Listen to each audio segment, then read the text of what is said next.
kena belanja kan. Jadi makna kata kita ni dalam bulan mak keluarga semua pergi, kemudian bila balik kan suasana tu, bila balik dah habis yang kita tarawih semua kan, masuk dalam kereta, mana mak, semua dah ada dalam kereta, maknya pun masuk dengan telekung. Oh, alhamdulillah, maknya pun dah naik kereta, semua dah ada dah. Suasana bersama tu, kebersamaan dalam keluarga tu bulan puasa. Allah, sampai kat rumah kan mengulas tentang bacaan imam tadi. Bagus betul bacaan imam tu bang, betul. Macam-macam barang jumpa. Sebab dah lama sangat kan macam-macam fikir kan. Itulah dia. Kan, jadi mudah-mudahan ibadah sama-sama. Kat rumah boleh mengaji, kat rumah pun boleh mengaji, tadarus. Kan juga kita boleh merapatkan hubungan antara ahli keluarga kita. Nampak tak ya? Jadi mudah-mudahan bulan Ramadan ini akan mentautkan hubungan kita sesama kita. Allahu a'lam. Begitulah begitu cantiknya pada awal sahur sampai lagi di balik hubungan kekeluargaan itu dapat kita training dalam bulan Ramadan. Jadi bila Allah Subhanahu wa taala, jangan kita lepaskan peluang yang Allah bagikan kepada kita, iaitu masa yang mustajab saya bicarakan tadi, iaitu kita sebagai seorang ibu berdoa, ayahnya berdoa, anaknya mengaminkan, masya-Allah, satu kombinasi yang begitu baik. Ibu daripada seorang pemimpin keluarga mendoakan isterinya, mendoakan anak-anaknya, dan di situ juga diaminkan semua apa lagi dapat hadir ke masjid sama-sama. Jadi ustaz boleh bagi kepada ustaz sebab imam tadi nonton kita ada WhatsApp berkaitan dengan imam. Dia kata ustaz berkenaan seorang imam, solat berimamkan orang yang kita tidak suka. Kita tidak suka dengan sikap imam yang suka mengkritik bacaan ustaz lain yang dikatakan banyak kesalahan, sedangkan baca imam itu pun tak sedap. Boleh ustaz cerita sikit bila Allahu akbar. Dalam keadaan ini macam inilah kita pergi sembahyang. Itu sebabnya saya pernah baca di satu buku, tajuk dia Bismillah yang hilang. Bismillah yang hilang. Kadang-kadang kita terlupa dalam hidup kita ni kan, hidup yang paling baik, hidup kita ni yang paling baik nak kita jalani adalah hidup dengan bismillah, hidup dengan nama Allah. Kadang-kadang kita bismillah tu dah jadi macam rutinnya tau. Sebab bismillahirrahmanirrahim makan, bismillah start motor, bismillahirrahmanirrahim pakai baju. Tetapi tanpa kita menghayati maksud itu, semua niatkan kerana Allah, bukan kerana benda-benda lain. Bukan kerana benda-benda lain. Sebab benda lain ni tak ada kuasa apa pun. Sebab Allah juga lah yang maha kuasa. Kan, bulan Ramadan ni juga disebut sebagai bulan ihsan. Yang mana maksud ihsan, sebelum saya jawab soalan tu, maksud ihsan ni adalah seolah-olah kita melihat Allah. Dan kalaupun kita tak nampak Allah, sesungguhnya Allah melihat kita. Dan bila Allah melihat kita, tentunya kita akan berbuat benda-benda yang baik. Sebab kita tahu Allah melihat, maka kita buat tu niatnya kerana Allah. Bila buat kerana Allah, insya-Allah benda akan jadi baik. Tu sebabnya berbalik pada cerita tadi, kita pergi semayang, macam manalah kita boleh pilih imam. Kalau boleh pilih imam, memang kocik hati imam tu. Kami dah undi dah, malam ni tolong bagi imam ni jadi imam. Kocik hati imam satu. Contohlah kan, kami nak imam yang handsome, contoh. Kami nak imam yang ni bacaan dia sedap. Tak. Sekarang ni ingat, kita beribadah kenapa? Lillahi ta'ala, bukan sebab imam tadi. Tak kiralah imam ni perangai dia apa pun, tak kiralah perangai imam ni teruk mana pun, tak kiralah bacaan dia sadap tak sadap, itu antara dia dengan Allah. Tapi kita pun jaga hubungan kita dengan Allah. Datang ibadah bukan nak kritik orang, datang ibadah bukan nak nilai orang. Sebab penilaian kita ni bulan Ramadan ni, penilaian kita adalah kita dengan Allah. Sebab dalam banyak-banyak ibadah, ibadah puasa ini Allah sendiri yang bagi ganjaran, bukannya malaikat kira. Allah sendiri bagi. Tu sebabnya kita kena ibadah ni kan, niatkan Allah. Apa betul bulan Ramadan ni nak kena betul dah diri kita, tak ada kena lain. Tu sebab kadang-kadang orang masak, kenapa kau masak? Mak mentua datang kau nak masak. Kenapa kau masak? Nama makan orang tua tu masak lah. Kadang-kadang macam tu. Tetapi alangkah indahnya, kenapa kau masak? Lillahi ta'ala. Sebab apa? Sebab dengan aku masak ni, manalah tahu suami aku makan ada tenaga, boleh dia beribadah kepada Allah. Semua kerana Allah. Kenapa kau buat benda ni? Kerana Allah. Kenapa kau tolong ni? Kerana Allah. Kenapa kau kahwin? Kerana Allah. Pada yang belum kahwin, biar ada niat betul-betul. Kahwin tu kerana Allah. Masalahnya orang yang kahwin niat kerana Allah ni hanyalah orang yang dah kahwin. Itu masalah tu. kan? Sebab dia dah tak ada alasan lain, tu je alasan boleh bagi, kan? Jadi dalam hal tu jangan kita rosakkan dalam hati kita ni dengan buat penilaian kepada orang, sebab tu bukan hak kita. Contoh kita nampak orang perempuan tu, contoh pakai kan rambut dia perang, dia turun daripada kereta dengan pakai seluar, pakai skirt yang pendek, baru balik daripada mana nak kita cakap, ni mesti neraka. Jangan cakap. Sebab belum tentu lagi penyudah kita lebih baik daripada dia. Kita tak tahu.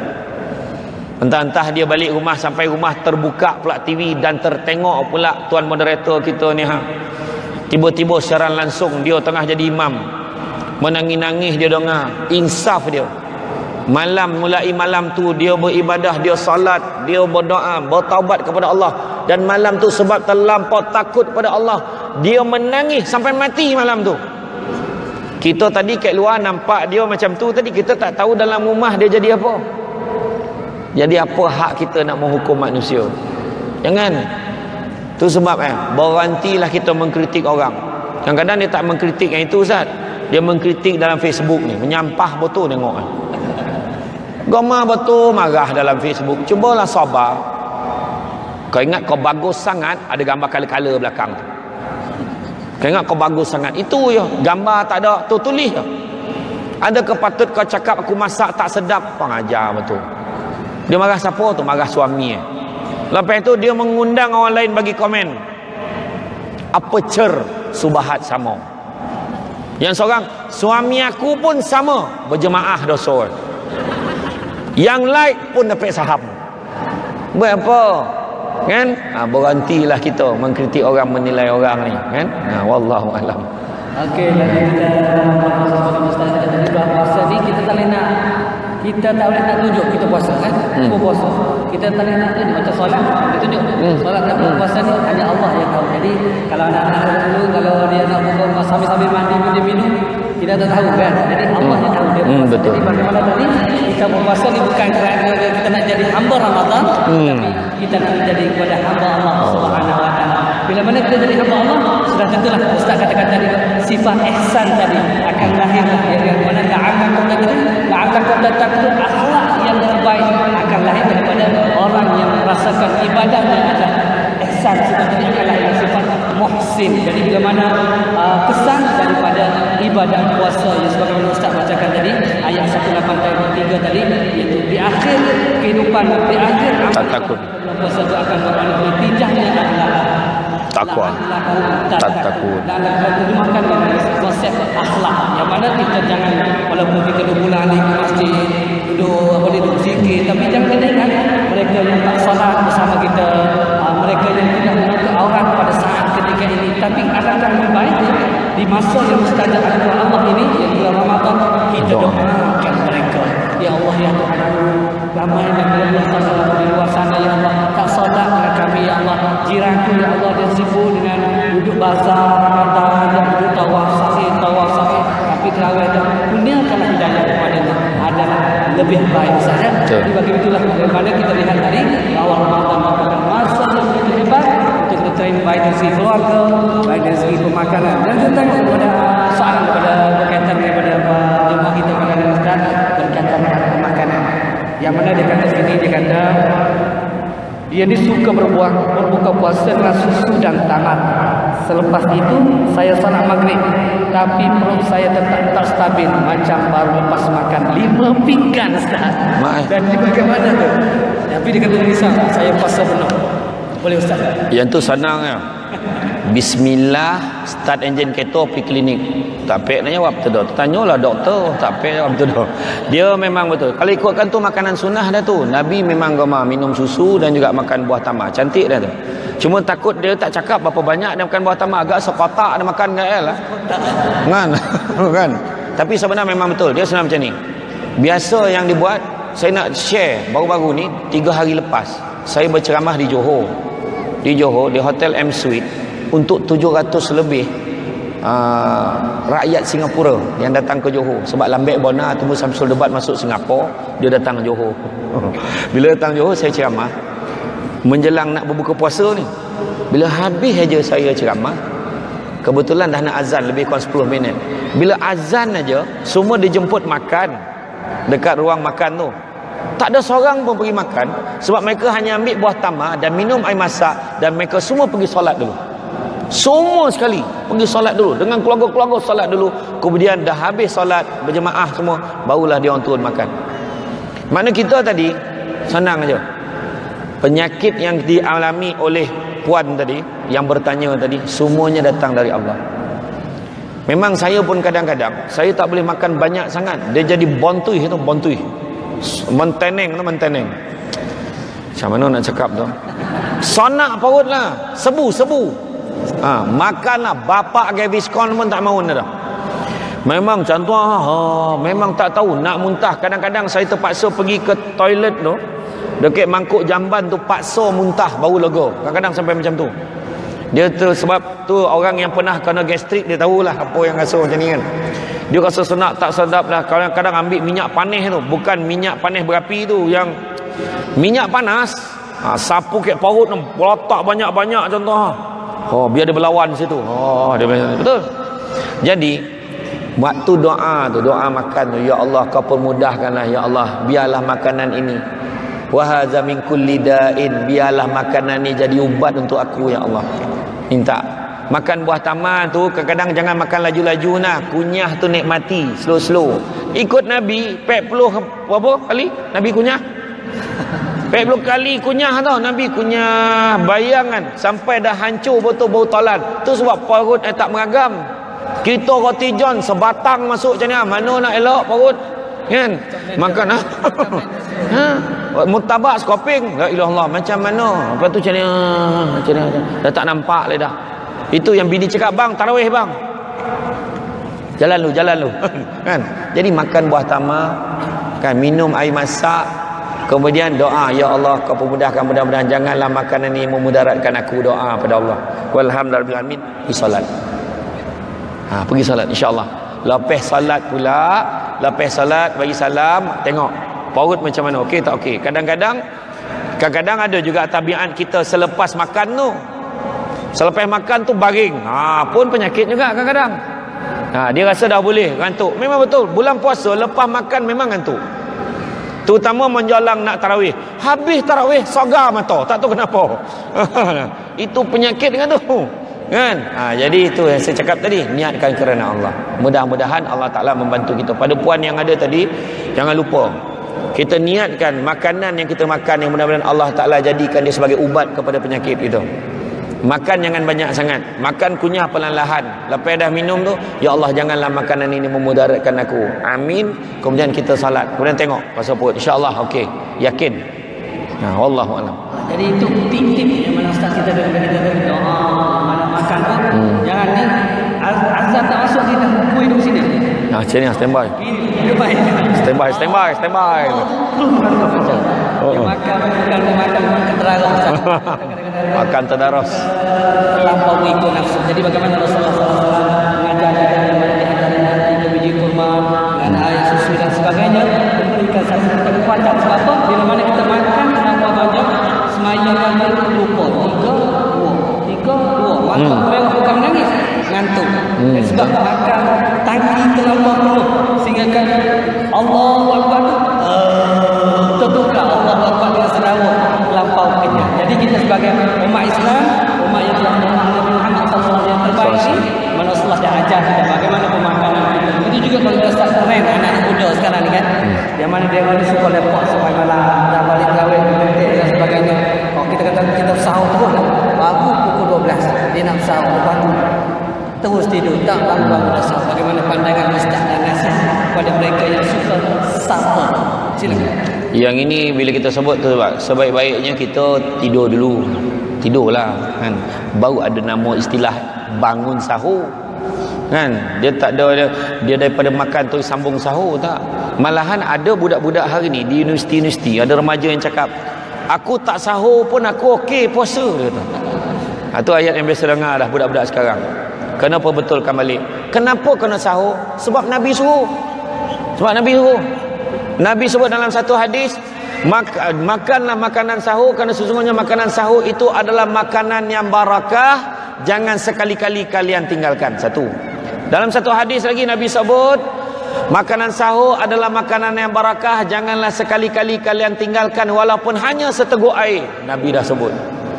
Makan sahur adalah makanan yang barakah. Jangan sekali-kali kalian tinggalkan, kerana sesungguhnya Allah dan malaikat berselawat ke atas orang yang bersahur. Nampak? Nabi sebut banyak kali sahur. Bangun. Kadang-kadang budak-budak ni, budak-budak lelaki terutamanya pula, main futsal. Bulan puasa. Bulan puasa pemain, dah makan dia main sampai pagi. Balik kalau dah tahu tak ada, kalau tidur memang selesai tu, tak payahlah. Memang eloklah sahur, niatkan makan sahur. Makan sahur, kemudian niat puasa. Sebab bila sahur kita niat. Bila niat tu, kalau setengah pandangan memang kena niat berusaha puasa. Tu sebabnya kita di awal dinasihatkan supaya niat puasa sebulan dulu. Niat puasa sebulan, takut-takut ada hari yang terlupa atau terlepas, terlajak, dan sebagainya. Jadi mana kata tu, niat jangan kita lupakan. Dan kalau boleh jangan lupa pesan kan, walaupun sahur tetap ambil juga pemakanan sunnah tu, buah tamar tu. Dah habis makan buah tamar. Tutup dengan makanan sunnah juga, mudah-mudahan. Faman ahya bi sunnati faqad ahabbani. Barang siapa hidupkan satu sunnahku maka dia sayangkan aku. Faman ahabbani kana ma'i fil jannah. Dan barang siapa sayangkan aku akan bersama dengan aku di dalam syurga. Jadi itu pesanan saya. Golongan muda tu kena ingat. Yang paling best sekali, ada juga yang cakap, tak maaf lah, tak biasalah makan buah tamar, kau kotuk kepala sekali. Pengasam betul. Ngan kata sayang Nabi tapi sunnah Nabi tak nak amal. Paling senang sunnah Nabi. Kurma tu pula dibuat dengan macam-macam bentuk dah hari ni. Ada kurma coklat, ada kurmanya, tak kisahlah soft dayok, tak kisahlah, yang penting kurma kau makanlah. Ini tak habis bulan puasa, buah tamar kotak dengan usup-usup hilang, tak ada betul tinggal dah. Hiduplah sunnah Nabi itu. Makan sahur jangan ditinggalkan, sebab Nabi memang beratkan kita untuk sahur. Allahu a'lam. Jadi sahur merupakan sunnah Rasulullah, dan sahur merupakan satu keberkatan. Sebab itulah kita digalakkan untuk mengakhirkan sahur. Sebab apa? Bila mana kita mengakhirkan sahur, proses tadi. Kalau kita makan malam, supper, tidur. Jadi dari segi kesihatannya pun tak bagus. Sebab apa? Makan-makan tidur macam dukung lah. Kalau Allah Akbar, bagaimana proses tadi, kita nak uruskan badan sebagainya macam, jadi tak kena dari segi amalan kesihatan, gaya hidup sihat, pemakanan tadi. Jadi sahur itu doakan dan keberkatan bila mana kita bersahur.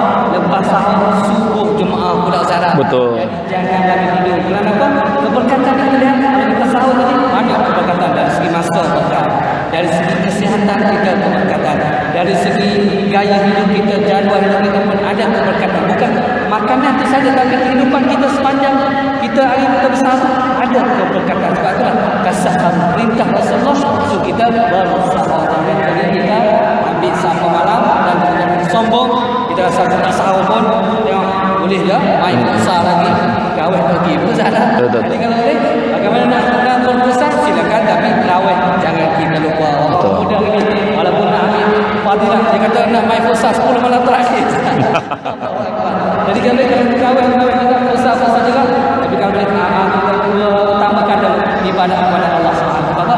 Terawih ini merupakan amal ibadah yang ada dalam bulan puasa saja. Jadi kita ambil peluang ini, dan kita sekarang pun trend masyarakat Ustaz, trend masyarakat kita kadang-kadang bila bulan Ramadan ni ialah tadarus.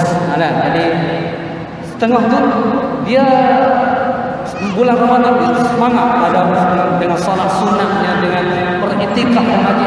Habis dia masuk mohon penyimpan raja-raja, dia dah mulia dah. Quran tak mana, kopiah pun tak mana, dah habis dah. Jadi bagaimana kita nak supaya benda ni kekal, supaya sebulan training kita ni kita dapat amalkan dalam 11 bulan yang lain. Silakan. Itu sebabnya ada, kalau kita pergi seminar-seminar kan, digambarkan bulan Ramadan ni sebagai madrasah, tempat belajar. Bila tempat belajar ni biasa semua jadi baik. Tapi bila keluar daripada tempat belajar, itulah nak ukur perangai sebenar dia. Kan, masa bulan puasa semua elok. Kan, bulan puasa makan tu tertib, sunnah memang ikut betul. Kalau buka puasa tu kan memang dia sampai hafal. Dia memang hafal waktu maghrib semenanjung, dia hafal semua. Sampai dia tahulah kat Putrajaya berapa hari 7.20. Hari ni berapa? 7 berapa? Ini 7.22. 25. 22. Hari ni 7.22, tapi 3 hari je dia kata. Lepas 3 hari dia akan jadi 7.21. 7.21 4 hari je lebih kurang. Lepas tu 7.20. Dia ingat tu. Menjelang nak raya kita akan berakhir dengan 7.18 malam. Umat tahu. Hafal maghrib. Lepas hari raya, mula dah. Allahu Akbar, Allahu Akbar, maghrib 7 hari mencintaimu. Dah tengok drama dia balik. Parah. Dia masalahnya sebab apa? Sebab macam saya cakap tadi, dia seolah bulan Ramadan ni dia rasa Allah Ta'ala ada. Macam masalah orang pergi umrah. Orang pergi umrah pun macam tu. Pergi haji ada setengah tu. Dekat sana senang semayang sunat. Mengaji hampir nak khatam pun ada, hampir nak khatam pun ada, sebab mudah betul beribadah. Dia kata balik Putrajaya dah mula dia lihat balik. Macam tu juga tadi. Sebab apa? Kita sendiri yang meletakkan diri kita dekat dengan Allah ke jauh dengan Allah. Kita sendiri yang letakkan. Itu sebab yang paling senang yang saya lancarkan kempen IM4A tadi. Ingat mati tu paling senang. Bila kita ingat mati, tak kira bila masa pun kita akan kekal dengan mood kita, mood beribadah. Nak pergi tempat yang bukan-bukan pun kita fikir, sebab takut jangan aku mati kat dalam tu. Baik aku pergi masjid. Kalau kurang-kurang kalau aku mati dalam masjid, lain pula kesan daripada aku. Lain pula balasannya untuk aku. Macam tu lah. Semua dia jaga. Jaga mata, jaga lidah, kan? Jaga hatinya, kan? Kemudian jaga pula perut dia, tak makan benda-benda yang tak elok. Jaga pula langkah kaki, jaga pula tangan, perbuatan dia yang elok-elok, dan yang terakhir jaga ketaatan kepada Allah dan Rasul. Itu dia. Ingat mati, mudah-mudahan itulah yang akan jaga kita supaya konsisten, istiqamah kita dalam ibadah kita. Wallahu alam. Okey, pokoknya Ingat mati. Jadi hamba pada Ramadan, bila di hamba Ramadan kita buat ibadah tadi sebagai adat. Betul. Allah Subhanahu Wa Taala. Dan kita jadilah kepada hamba Allah. Bila hamba Allah ni orang yang berjaya ialah orang yang sentiasa ingat mati. Bila mana dia ingat mati, dia akan buat yang terbaik. Jadi sebab kita ni tak tahu lagi bila lah presiden 20 nak jemput. Kalau presiden 20 boleh presiden boleh kubur kita jaya asal. Kalau presiden boleh keluar senarai mati bulan ni, maka rasanya penuh okey kuasa misal dalam ini. Tapi kita tak tahu mati. Fa idza jaa ajalhum ya la yasta'khiruna as-sa'a wa la yastaqdimun. Jadi mati ni tak dapat diawalkan, tak dapat dilewatkan. Jadi bila kata pukul 8 di saat mati. Jadi kalau bila mana kita letak mati ni, bila mana masuk anytime kita akan rasa kita akan buat yang baik. Dan muslimin dan muslimat yang dimana Allah Subhanahu Wa Taala, itulah pada hari ini program kita yang mana program kembar Ustaz Pusing satu Malaysia kan, yang mana kita doakan program ini berjaya mencapai sasarannya, dan kita berdoakan juga bulan Ramadan ini di masa-masa mustajab bagaimana Ustaz bagi tahu kepada kita tadi, banyakkan berdoa. Dan kesimpulannya Ustaz, program kita yang mengharapkan jemaah-jemaah yang hadir pada hari ini, dan bagaimana harapan Ustaz kepada umat Islam khususnya, kita ambil rebut peluang ganjaran Ramadan Al-Mubarak pada hari ini. Sebagai kesimpulannya, maka kita boleh ambil sebagaimana yang diberitahu oleh Saidina Ali, bulan puasa ini kita boleh menerapkan latihan takwa, iaitu yang pertama khauf Rabbul Jalil, takut kita kepada Allah, latih diri kita takut kepada Allah, jadi kita tak buat benda-benda yang tak baik. Yang kedua, a'malu bitanzil, beramal dengan apa yang diturunkan oleh Allah, bertarawih, kita bertadarus, kita bertahajud, kita qiyam al-lail, dan kita hidupkan malam-malam kita dengan ibadah dan sebagainya. Sebab itulah amalan yang diturunkan oleh Allah kepada kita. Kita berbuka puasa dengan sunnah, kita berdoa banyak-banyak kepada Allah. Kemudian yang ketiga, qanaah, berpada dengan yang sedikit, bersederhana kita dalam Ramadan, ingat orang yang susah, tolong orang yang susah, menyumbang kita, bersedekah kita. Sebab Nabi juga rajin bersedekah pada bulan Ramadan, malahan kata Jibril lebih cepat daripada angin yang dikirim. Dan yang keempat adalah persediaan untuk hari kebangkitan. Bulan Ramadan jadikan tempat untuk kita bersedia ke arah menuju alam akhirat, kerana alam akhirat jualah yang kekal abadi. Kerana dunia ini bukan tempat tinggal, tetapi dunia ini adalah tempat meninggal. Beribadahlah banyak-banyak, berdoalah kepada Allah banyak-banyak. Mudah-mudahan Allah Ta'ala membantu kita, dan mudah-mudahan kita berjaya di dunia dan di akhirat. Wallahu a'lam bishawab. Jadi terima kasih kepada Ibu Ustaz dan juga Ustaz bersama dengan kita dalam program Kembar Indahnya Ramadan. Dan terima kasih kepada pengunjung kita pada ini, begitu juga dengan kehadiran Faisal Abdul Karim, untuk pemuda di Terjaya, dan Tuan Haji Alias Biro Agama Terjaya, dan kepada geng-geng rakan kembara, itu juga MBN Majlis Belia Kawasan Terjaya dan Kelab Alza Aspirasi, dan kepada mereka-mereka yang telah pun menjayakan program ini, tuan-tuan dan puan-puan yang telah menjayakan program ini, berada di masjid beriktikaf sepanjang daripada tadi bersama dengan kita. Dan insyaAllah kita doakan Ustaz dipanjangkan umur, dikuatkan kurniakan kesihatan oleh Allah Subhanahu Wa Taala untuk meneruskan agenda dakwah golongan belia kali ini, yang mana belia lah merupakan tonggak untuk memimpin negara kita. Jika belia kita tak ambil berat, maka tidak mustahil negara kita akan menjadi seperti negara-negara yang sekarang terlihat bagaimana berlaku perpecahan. Jadi di sinilah titik permulaannya. Di masjidlah merupakan satu tempat untuk dijadikan masjid sebagai segalanya bermula di masjid. Jadi apa-apa saja program, apa-apa saja pengisian, kita jadikan masjid sebagai tempat. Anak-anak muda pun kita mesra-mesrakan, walaupun kadang-kadang mereka datang pun kadang-kadang pakai baju, pakai seluar halal haram Ustaz. Kalau dia tunduk tu nampak tu, tapi tak apa, jangan kita marahkan mereka, kita santuni mereka. Walaupun anak muda tidak memakai aurat dengan sempurna, kita santuni anak-anak muda ini supaya apa? Supaya dengan konsep yang kita bawa, santuni mereka ini, mudah-mudahan umat Islam akan bangkit. Malaysia khususnya kita dapat menegakkan syiar Islam melalui puasa tadi, yang mana kita tengok tadi bahawa rukun iman itu merupakan input, iaitu input, dan rukun Islam itu merupakan proses, dan la'allakum tattaqun itu merupakan sifat akhlak, yang mana lahirnya sifat ihsan, muhsin di dalam kehidupan individu tadi. Jadi terima kasih kepada semua yang telah menjayakan program kita. Terima kasih lagi kepada semua yang sudi bersabar, walaupun kita tahu panasnya berada di masjid besi ini. Itulah keistimewaan masjid besi. Siapa yang nak sauna, datanglah ke masjid besi, Masjid Tuanku Mizan Zainal Abidin. Jadi saya bagi pihak penganjur, terima kasih sekali lagi kepada semua yang telah menjayakan program ini. Jangan lupa doakan Ustaz, doakan semua-semua yang menjayakan program kita pada hari ini, mereka dikurniakan Allah Subhanahu Wa Taala program ini Kembar Indahnya Ramadan, diberkati dan dirahmati, dipermudahkan oleh Allah Subhanahu Wa Taala, dijauhkan daripada musibah-musibah yang mana kita tidak tahu. Kita hanya boleh mampu berdoa, mudah-mudahan dengan keberadaan kita di Masjid Tuanku Mizan Zainal Abidin, insya-Allah pada hari ini memberikan satu titik permulaan untuk kita gerakkan, untuk kita semarakkan program Ramadan Al-Mubarak pada hari ini. Dan sekali lagi saya mengucapkan terima kasih, mohon jutaan kemaafan sekiranya sepanjang saya mengendalikan program ini ada terkasar bahasa, tersasar kata, dan ada yang perkara-perkara yang memburis hati. Saya mohon jutaan kemaafan. Kalau ada sport rim yang patah, jangan ditaruh di Toyota Camry.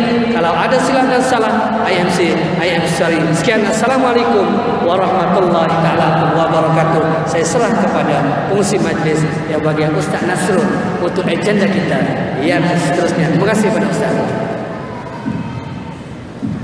Alhamdulillah.